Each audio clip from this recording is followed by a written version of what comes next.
I think we're here to struggle and to learn. I don't think we're here to be happy. That's why when we keep going back to the happy argument, I've always found that kind of frustrating and annoying. When someone goes, oh, but I want to be happy. Why? Why do you want to sit there and laugh? Like you were happy your entire childhood. That's your happy days. You're allowed to be happy as a kid. It's all over now, right? You're a man. You have responsibilities. I think we're here to do important. Provide, protect, and we're also here to do important things. And important things are going to be difficult, and they're going to be hard, and you're going to get frustrated. But that's what gives you purpose. I don't see anyone who's chasing happiness. I think that's a very feminine frame. I understand why some women just want to be happy. I don't know how it feels to be a girl because I'm not one. But in my experience, I know women who just want to be happy. Girls just want to have fun. Fine. But you're a man, right? And if you're a man, then it's absolutely an utterly different experience of life. I think we're here to struggle. I think we're here to endure pain. I think we're here to just see how hard we are to kill. I think that going through terrible things and living through them and coming out the other side is one of the most fantastic things about being human. I think that it's almost like once you understand what life is really about, there's no emotion which isn't enjoyable. The only emotional state which can be seen as detrimental is feeling nothing at all. But if you're sitting at home and you're feeling truly heartbroken, at least you're feeling something, right? And I think that's the whole part of being human. I think we're here to struggle. I think we're here to go through pain.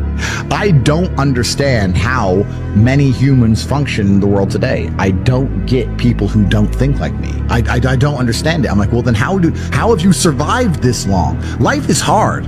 Life is difficult. Maybe I've just been unlucky, which I don't believe in, but I've had so much trauma and bad events and negativity and stress and all these things that have happened to me, and I've used all of it to be monumentally successful. If I wasn't that way inclined, with the workload that God put on my shoulders, I'd just be in a ditch somewhere. I'd would have killed myself by now. Like, I don't understand how people are functioning. If you're not thinking like me and you're going through life with any other mindset, you've been extremely fortunate that God smiled on you and allowed you to sit around most of the time doing jack shit, and you have yet to be punished for that. I could never have lived that life. If I was a bit lazy or a bit, or I was a bit of a snake, or if I lied to people, I'd be dead by now. So a lot of these people are just absolutely and utterly blessed by God that they managed to go through life with such a non-competitive mindset and they still breathing. Like, I don't understand how people can think any other way. I've spoken to dudes and like, I had a bad couple months. Why? Oh, my girl left me. You've wasted months?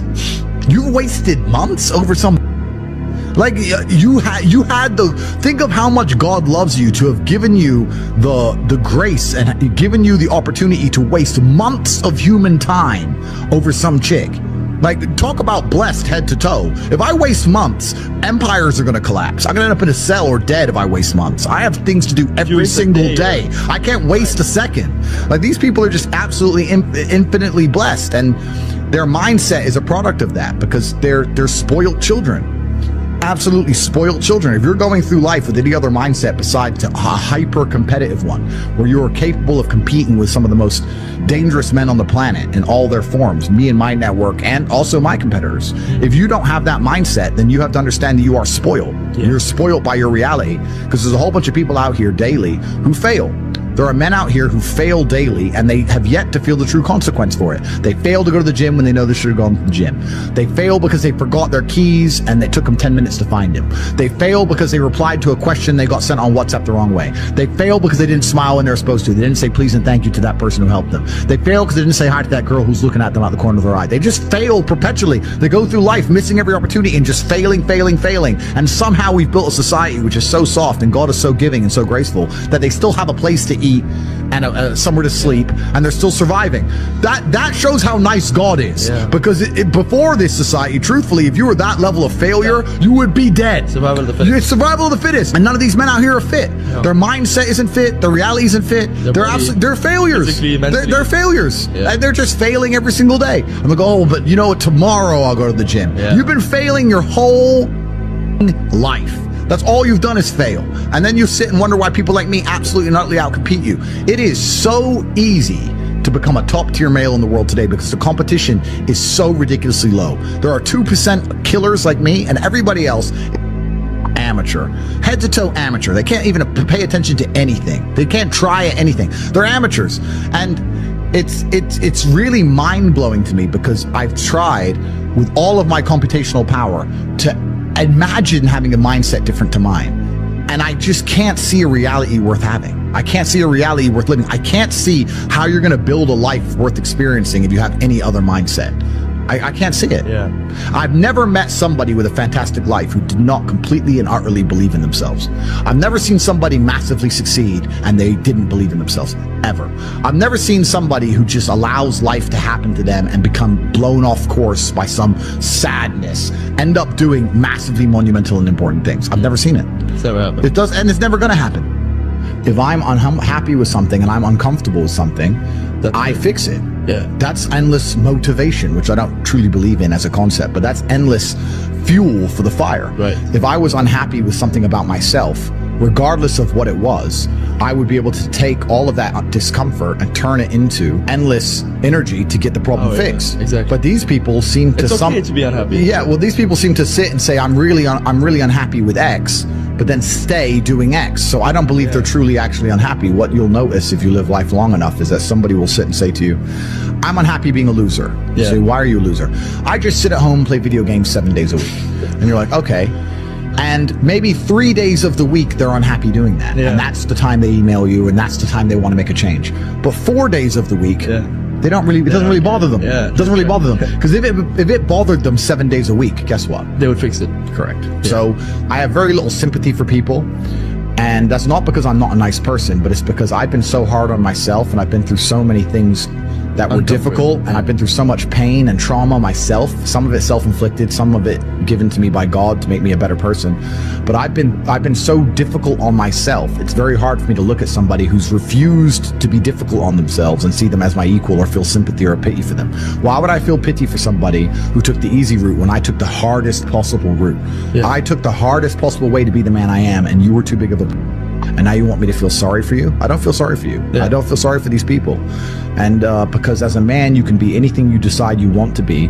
That's the beauty of being a male. You can build your character completely from the ground up, just like a video game. Every single thing about me that people respect, I built. I was not born a world champion kickboxer. I was not born this intelligent or intellectual. I was not born this rich. I was not born this strong. I was not born this confident. I was not born this interesting. I was not born this charismatic and humble and gorgeous and tall and strong and sexy. I was not born none of these things. I became these things myself. So I deserve all the spoils of war. And anybody who decides they don't want to work hard enough to become those things, then they deserve to sit and accept they're my inferior. That's their problem. I don't care how I feel. I don't care if I feel happy or sad. It doesn't really affect what I do each day. I do the exact same things. I act the exact same way. I don't care. I don't put weight to the significance of the emotion. So I always consider myself a happy person, but if I woke up and I was slightly less happy one day than another, it wouldn't affect anything I do, and I wouldn't put any relevance to it. I'm human, and that's life. But truthfully, it doesn't matter if it's getting a girl or it's making money or it's getting status. It doesn't matter what it is. As a man, we live in hyper-competitive environments. I don't think enough men understand how competitive the world is. If you want a girl, you're competing against other men. You're not the only man who had the idea of getting that girl. There's no girl you're going to see and go, I'll get that girl, and didn't cross anyone else's mind. Everybody else wants her. You have to outcompete other men. You have to be as competitive as possible. You have to be as successful as possible in all realms. You have to be as good-looking, as funny, as smart, as spontaneous, as interesting, as charismatic, as rich as possible. You need to try very hard to be your absolute best. And as you become a better man, you'll crack through different tiers of attractiveness, and eventually you get to the top and you'll be able to have any girl you want. But the truth is, I have a lot of guys ask me, similar to your question, a guy will come to me and go, how do I get a girl? I'm like, bro, you're a loser. Yeah, but I know, but how do I get a girl? Well, you're a fucking loser. You're a loser. Why are you asking me? It's like saying, how do I win a race with a push bike? You're racing Ferraris. What do you want me to do? There's only so much you can do. There's only so hard you can pedal. There's only so many tricks and tips. There's only so many game things you can say, so many pickup lines. If you're a loser, it's going to be very, very difficult, and it's going to get harder and harder. The game is rigged to become harder and harder for men. It's not getting easier. It's going the other way. And if you're going to be on a racetrack and there's going to be Ferraris there, and you're going to be on a pedal bike or in a Nissan, you're going to get smoked. That's the game. You have to up yourself. You have to improve yourself. I'm not going to lie to anybody here and say you don't have to improve yourself. You can stay a loser and get chicks, because you can't.